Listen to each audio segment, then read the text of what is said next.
오늘부터 읽어가는 에스겔서 33장에서부터 마지막 장까지 또 새로운 메시지들이 전달이 됩니다. 이 내용은 회복과 구원에 관한 메시지를 전달하고 있습니다.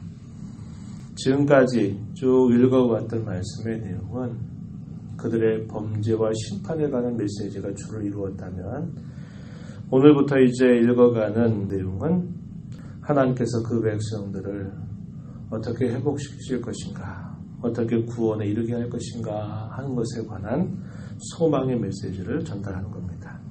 본문의 내용 가운데 1절로부터 9절에 이르는 내용은 에스겔아, 내가 너를 또다시 파수꾼으로 세운다 라고 하는 메시지를 전달해 주고요.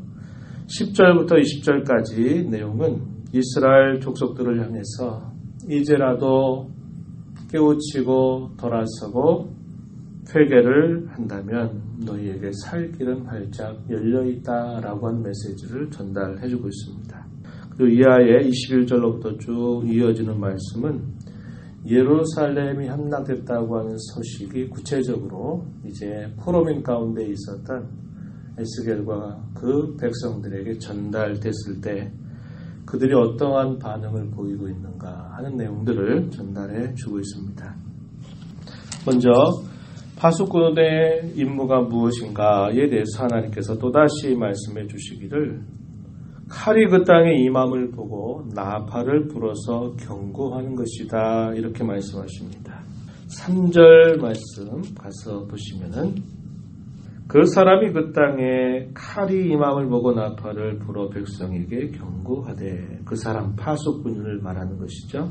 파수꾼은 성에서 높은 망로 위에 혹은 망대 위에, 성 가운데 가장 높은 곳에 위치해서 남들이 자고 있는 동안에 잠을 자지 않고 혹시라도 어떤 위험이 다가오지 않는가, 어떤 전쟁의 기미가 보이지 않는가 하는 것들을 잘 살펴보는 것이죠. 그리고 그러한 일이 일어날 때 그 위험이 닥쳐온다고 하는 것을 빨리 알리는 본분을 가지고 있는 겁니다. 그런데 그가 졸고 있거나 딴 생각하고 있거나 그가 엉뚱한 일들을 하고 있다면 그러한 적군의 동향이나 적군의 침략을 살필 수가 없게 되고, 그러므로서 마침내 그 성 전체를 위험에 빠뜨리는 그러한 일들이 다가오게 된 것입니다. 그래서 파수꾼의 역할은 다가오고 있는 위험이나 다가온 일들에 대해서 나팔을 불어서 모든 백성들과 군사들을 깨우치는 그런 역할이 있다. 이것을 기억나게 해주십니다. 그리고 이 파수꾼의 책임은 뭐냐? 불어서 알려야만 돼요. 불지 않고는 알릴 길이 없는 것이죠. 그래서 나팔을 그가 불었을 때, 그리고 그 나팔을 불지 않았을 때 그에게 어떠한 책임이 임하는가 하는 내용들을 전달해 주고 있습니다. 예를 들어서 그가 나팔을 불었는데 그 나팔 소리를 듣지 않고서 위험을 처하게 될 때 파수꾼에게는 책임이 없다는 거예요. 소리를 듣고도 대처하지 않은 백성들에게 그 책임이 주어진다고 하는 겁니다. 그러나 반대로 파수꾼이 나팔을 불지 않아서 위험에 처하게 됐을 때 결국 그 모든 책임은 파수꾼에게 임하게 된다는 겁니다.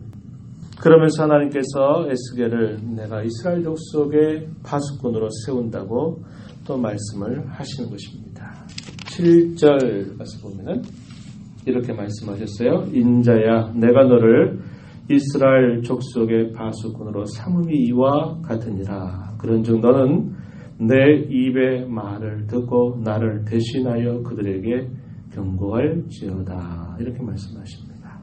에스겔은 파수꾼으로서 부름받아서 지나온 세월 동안 험악한 시간들을 보내면서 이 파수꾼의 사명을 잘 감당해 왔습니다. 그리고 또다시 그는 파수꾼으로 세움받아서 내가 너에게 준 이 모든 말들을 더하거나 빼지 말고 그대로 이 말을 전해야 된다라는 것을 하나님께서 에스겔에게 말씀하신 것이죠.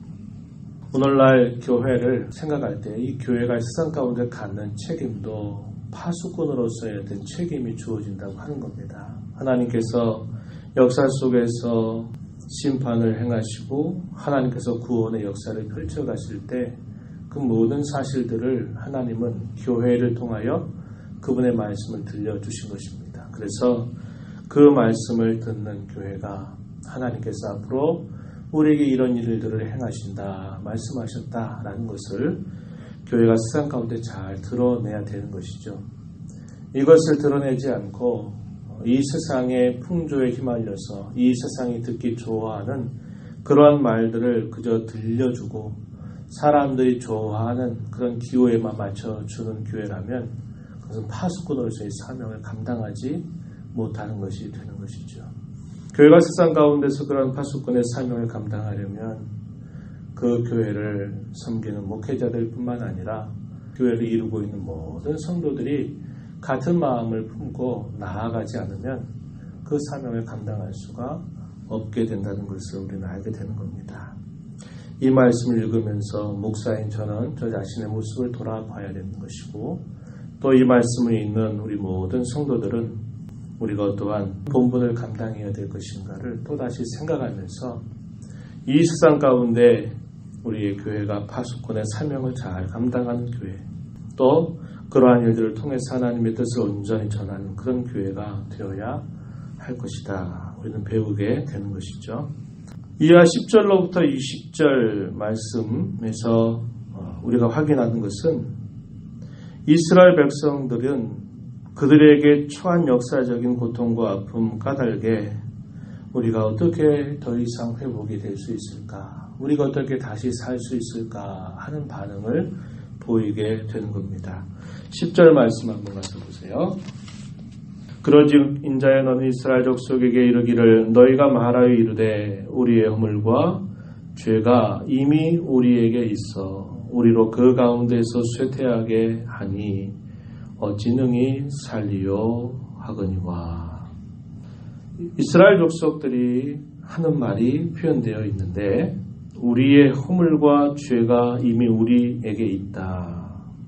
예루살렘이 이미 첫 번째, 두 번째 침공을 받고 시간이 흘러가면서 마침내 이 예루살렘이 패망하게 되는 그런 일들을 그들이 들으면서 우리의 허물과 죄로 인해서 우리에게 이러한 일들이 닥쳤는데 우리가 이렇게 절망하게 되었는데 우리의 상황이 이렇게 쇠퇴하게 되었는데 어떻게 능히 살 수 있겠는가라고 말한다는 겁니다. 이것은 죄로 인한 절망을 표현하는 것이죠. 자신들의 죄로 인해서 우리가 이러한 일들을 당했는데 이러한 상태로부터 더 이상 회복되기 힘들 것이다. 이러한 태도를 그들이 보이고 있는 겁니다. 그럴 때 하나님께서 말씀하시는 거죠. 나는 결코 죽는 것, 망하는 것을 나는 결코 기뻐하지 않는다. 악인이 그의 길에서 돌이켜 떠나 사는 것을 나는 참으로 기뻐한다. 하나님 그렇게 말씀을 하십니다. 11절에 보세요. 나의 삶을 두고 맹세하노니 나는 악인이 죽는 것을 기뻐하지 아니하고 악인이 그의 길에서 돌이켜 떠나 사는 것을 기뻐한다. 이렇게 말씀합니다. 다르게 말씀드리면 이것이죠. 절망함을 깨닫는 자리. 자신들의 죄악됨을 발견하고 자신들의 어려움에 처해져 있는 그런 사실들을 그들이 깨닫고 하나님을 향해서 그들이 찾고자 한다면, 하나님을 향하여 그들의 마음을 돌이키기만 한다면 나는 결코 죽는 것을 나는 기뻐하는 것이 아니라 나는 돌이켜 사는 것을 나는 기뻐한다 라고 말씀하시면서 하나님께서 그 백성들에게 이런 이야기를 전달하고 이야기하십니다. 11절 계속 이어지는 말씀을 보면 이스라엘 족속아 돌이키고 돌이키라. 너희 악한 길에서 떠나라. 어찌 죽고자 하느냐. 이렇게 너는 이 말을 전해라. 하나님은 아무리 큰 나라도 교만하고 하나님이 하시는 말씀에 경고를 받지 않고 자기의 힘을 자랑하고 아무리 자기의 잘남을 자랑한다 하더라도 하나님께서 훅 불어버리면 그 천하를 호등하던 모든 나라 군주와 백성들이 다 지하세계 스올에 들어가게 될 것이다. 앞에서 그 얘기를 하셨죠. 그러나 반대로 아무것도 없는 것처럼 보이는 현실 속에서라도 하나님을 향하여 자신들의 죄악을 깨닫고 자신들을 향하여 절망하고 하나님을 향하여 그들이 마음을 돌이킨다면 하나님께서는 마치 없는 데서 있는 것처럼 부르시는 하나님은 그 백성들을 능히 다시 살게 하신다라고 이야기하는 겁니다. 문제는 뭐냐?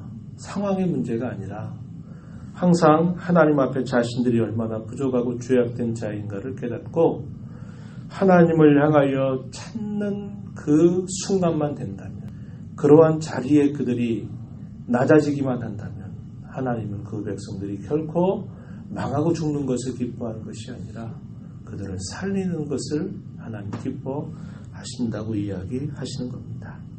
있는 것을 없는 것처럼 만드시기도 하시고 없는 것을 있는 것처럼 만드시기도 하시는 하나님은 항상 어떠한 처지와 어떤 형편 속에 있을지라도 그 백성들이 자신의 죄악됨을 깨닫고 돌이키고 하나님만 간절하게 찾고 진실하게 하나님을 바란다면 하나님은 그분의 능력으로 능히 살려내신다고 말씀하고 있는 것입니다.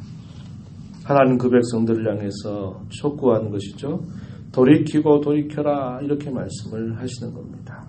그렇다면 회개하는 자가 어떤 자일까요? 그들의 마음만 우리가 어떻게 할까요? 라고 말하는 것을 뜻하는 게 아니라 자신들이 범한 그 죄로부터 떠나서 하나님의 뜻을 행하는 데 있다 이렇게 표현하십니다. 14절 한번 가서 보세요. 14절 가령 내가 악인에게 말하기를 너는 죽으리라 하였다 하자 그가 돌이켜 자기의 죄에서 떠나서 정의와 공의로 행하여 15절 몇 가지 예들을 들었죠. 저당물을 덜어주며 강탈한 물건을 돌려보내고 생명의 율례를 지켜 행하여 죄악을 범하지 아니하면 그가 반드시 살고 죽지 아니할 것이다. 하나님을 찾는 그들의 모습은 먼저는 깨닫는 것이죠. 우리가 능히 어떻게 살 수 있겠습니까? 우리 힘으로 과연 무엇을 할 수 있겠습니까? 이런 태도를 갖는 것으로 시작해서 하나님께로 돌이키고 돌이키는 것인데 그 돌이킴은 자기가 있는 범죄의 현장으로부터 돌아서는 것을 말합니다. 정의와 공의를 행하는 것을 참으로 하나님께 돌이키는 것이다 라고 말하는 것입니다. 진정한 회개의 태도는 마음으로만 뉘우치는 데 있는 게 아니라 자신이 범했던 범죄 현장, 죄악의 자리로부터 돌아서야만 된다는 것을 우리에게 가르쳐 주는 겁니다. 하나님은 그러한 자들을 향해서 하나님은 회복을 약속하시고 그들을 구원하실 것을 약속하신다는 거예요. 그러나 자신들이 처해져 있는 그런 절망적인 상태 속에서 하나님 탓을 한다든지 자신의 그 죄악됨을 깨닫지 못하고 있다면 그들에게 회복은 아직도 멀다는 것을 가르쳐 주시는 겁니다. 17절 가서 보면요. 이런 말씀이 있어요.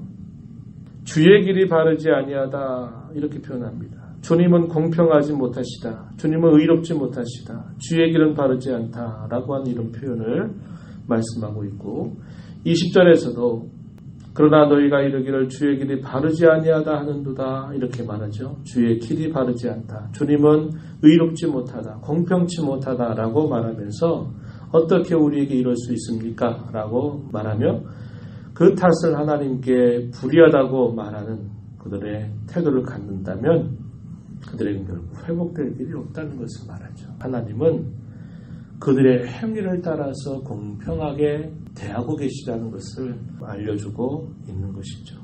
하나님을 찾고 우리가 하나님을 부르고 하나님 앞에 우리의 진정한 절망을 깨닫고 하나님을 찾는다면 그 자리와 형편이 어떠한 자리에 있든지 간에 그것은 우리에게 회복의 시작이고 우리에게 살 길이 된다는 것을 우리는 이 말씀을 통해서 잘 배우게 되는 것입니다. 우리의 삶의 여하에 따라서 우리는 항상 이렇게 저렇게 변하는 모습을 갖지만 그러나 우리 성도로서 우리가 하나님 앞에 가져야 될 우리의 신앙의 자세는 우리의 형편이 어떠한 그런 걸 떠나서 우리는 하나님 앞에 항상 그분의 은혜가 아니면 안 된다. 하나님이 도와주시면 아무것도 할 수 없다. 하나님이 이것을 기뻐하지 않는다면 아무런 의미가 없다는 것을 우리는 언제나 마음에 기억하면서 하나님 안에 살고 그분의 뜻을 바라고 언제나 무슨 일, 어떤 사건, 어떤 일들을 경험할 때마다 우리는 늘 하나님 앞에 나와서 이 모든 일들을 아뢰고 듣고 또 행하는 일에 힘써가는 삶을 살아가야 하는 것입니다. 이러한 교훈을 마음에 새긴 자로 주 앞에 살아가는 모두가 되기를 바랍니다. 하나님 아버지 감사합니다. 이 새벽 시간도 저희들을 불러주셔서 하루의 첫 시간 눈을 뜨며 우리에게 생명 주시고 복 주신 하나님께 나와 찬송하며 귀를 기울여 말씀을 듣게 하시고 입을 열어서 아버지 앞에 기도함으로 또 이 하루를 시작하게 해주심을 감사합니다. 저희들에게 하시는 주의 말씀을 언제나 저희 마음에 깊이 새기는 자가 되도록 인도하여 주옵소서. 없는 것을 있게도 하시고 있는 것을 없게도 만드시는 하나님, 교만하고 하나님을 찾지 않는 자들이 아무리 힘을 자랑하고 위세를 자랑한다 할지라도 하나님 앞에서 아무것도 아님을 깨닫지만 하나님 앞에 자신의 절망적인 상태를 언제나 인정하고 하나님을 찾고 하나님을 바라보고 의지한다면 하나님은 이 모든 일들을 새롭게 회복시키시고 인도하실 수 있는 전능자이심을 저희가 배웁니다. 하나님 아버지, 언제나 하나님 안에 살아가는 복된 삶이 되게 하여 주시옵소서. 저희 주위 가운데 일어나는 많은 크고 작은 일들을 바라보면서 주의 음성을 듣고 주의 뜻을 깨닫고 늘 주 안에 살아가는 복된 삶이 되도록 저희들을 지도하시고 인도하여 주시옵소서. 은혜의 보호자 앞에 나와서 간구하는 심령들을 긍휼히 여기시고 마음의 소원을 기억하시고 성령께서 주의 음성 들려주셔서 주의 뜻 힘써 순종하는 삶이 되도록 인도하여 주시옵소서. 예수님 이름으로 기도드리옵나이다. 아멘.